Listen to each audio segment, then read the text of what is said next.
Good morning అండి. ఈరోజు మనం మాట్లాడుకునేది అమరావతి. అమరావతి ఎలాగ లాస్ట్ 5 ఇయర్స్ ఏమీ డెవలప్ చేయకుండా వదిలేరు. దాని ఎఫెక్ట్ జగన్ గారికి 100% తగిలింది 2024లో.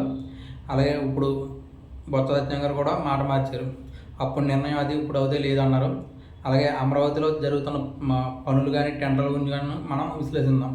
ఫస్ట్ కొండ 600 కోట్లతో ఏపీ ఎన్ఆర్టీ టవర్స్ నిర్మిస్తున్నారు. ఇది ప్రత్యేకంగా ఎన్ఆర్ఐ వాళ్ళకే ఇచ్చేలాగా వాళ్ళు డెవలప్ చేసిన తర్వాత అలాగే అమ్మేస్తారు. తర్వాత అక్కడ 70,000 మందికి ప్రయోజనం ఉంటుంది. అంటే ఆటోలు కానీ నెక్స్ట్ అక్కడ ఉన్న పనులు కానీ టీ కొట్లు కానీ ఇలాంటివన్నీ ఇవందరూ కలిపి 70,000 మందికి పని వచ్చేలా అది ప్లాన్ చేస్తున్నారు. అలాగే అసెంబ్లీ భవనం శాశ్వత అసెంబ్లీ భవనం ఎల్ఎన్టీకి ఇచ్చారు. అలాగే హైకోర్టు ఎన్సీసీకి ఇచ్చారు. శాశ్వతం ఇవన్నీ టెంపరీ కాదు, శాశ్వతం భవనాలు కడుతున్నారు.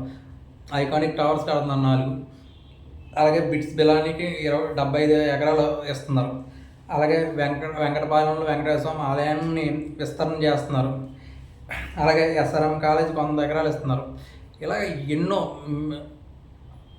అద్భుతమైన కట్టడాలు కట్టడానికి ఈ టీడీపీ, జనసేన అండ్ బీజేపీ అద్భుతంగా డెవలప్ చేయడానికి చూస్తున్నారు. అలాగే దాంట్లో భాగంగానే చాలా వరకు రోడ్లు విస్తరణ కానీ అలాగే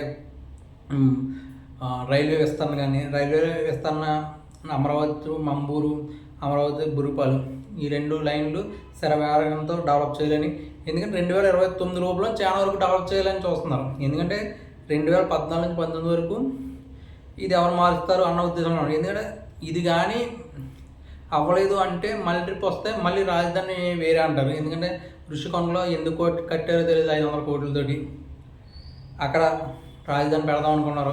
అది వైజాగ్ ప్రజలకు కూడా నచ్చలేదు. ఎందుకంటే అక్కడ కూడా ఆయన్ని తిరస్కరించారు. అక్కడ ఒక సీట్ రాలేదు.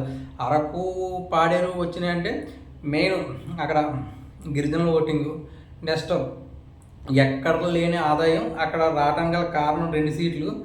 అక్కడ గంజాయి ఎక్కువగా పండించడం, దాని మీద వాళ్ళకి ఆదాయం విపరీతంగా పెరిగింది ఈ 5 సంవత్సరాల్లో. దాని మీద ఈయన వస్తేనే బాగుంటుంది అన్న ఉద్దేశంతో అక్కడ వేసారు అన్నది నిజమైన సత్యం ఆ 2 నియోజకవర్గాలు. ఎందుకంటే గాలి అంతా వీసింది రాయలసీమ అయితే ఓకే, కానీ ఈ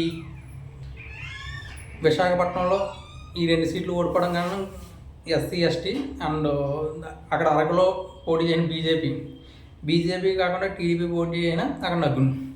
మెయిన్ ఎస్ఆర్ఎం కాలేజ్ కూడా విస్తరణ, నెక్స్ట్ బిట్స్ బిలాని 75 ఎకరాలు ఇలాంటి పెద్ద పెద్ద ప్రాజెక్టులన్నీ వస్తున్నాయి. అలాగే డెవలప్మెంట్ కూడా విపరీతంగా జరుగుతుంది.